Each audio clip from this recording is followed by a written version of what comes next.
എൻ്റെ പേര് സിസ്റ്റർ എയ്മാണ്. എനിക്ക് ചെറുപ്പം മുതലേ സന്യാസ അരൂപിയോട് താല്പര്യമുള്ള കൂട്ടത്തിലായിരുന്നു. അതിന് എൻ്റെ മാതാപിതാക്കൾ എന്നെ എൻകറേജ് ചെയ്തിരുന്നു.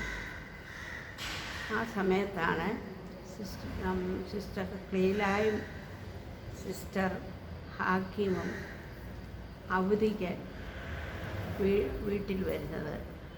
അപ്പോൾ അവരെന്നെ കൂടുതലായിട്ട് എൻകറേജ് ചെയ്തു മഠത്തിൽ വരണം. അപ്പോൾ എനിക്ക് സന്യാസ സമൂഹത്തെക്കുറിച്ച് യാതൊരു അറിവുമില്ലായിരുന്നു, ബദനിയെക്കുറിച്ചൊരു അറിവുമില്ലായിരുന്നു.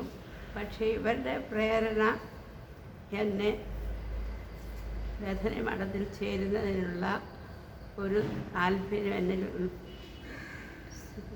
ജനിപ്പിച്ചു. മഠത്തിൽ പോകണമെന്ന് പറയുമ്പോൾ എൻ്റെ അപ്പന് വലിയ താല്പര്യമായിരുന്നു.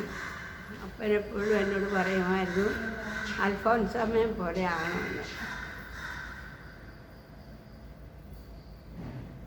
പക്ഷേ എൻ്റെ അമ്മയ്ക്ക് അതത്ര യോജിക്കാൻ പറ്റിയിരുന്നില്ല.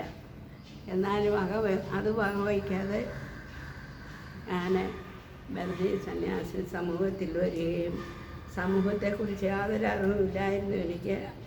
ആദ്യമായിട്ട് ഞാൻ വരുമ്പോൾ മദർസകവുമാണ് എന്നെ സ്വീകരിച്ചത്. പിന്നെ സിസ്റ്റർ ഹാക്കിമും സിസ്റ്റർ ക്ലീലായും ഇവിടെ ഉണ്ടായിരുന്നു.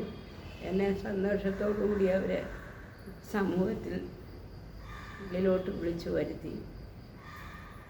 പിന്നീട് എൻ്റെ സന്യാസ സമയം മുഴുവൻ നല്ലൊരു സിസ്റ്ററാകണമെന്നുള്ള ഒരു ഉത്തമ ബോധ്യത്തോടു കൂടിയായിരുന്നു എൻ്റെ ജീവിതം മുൻപോട്ട് നടന്നത്.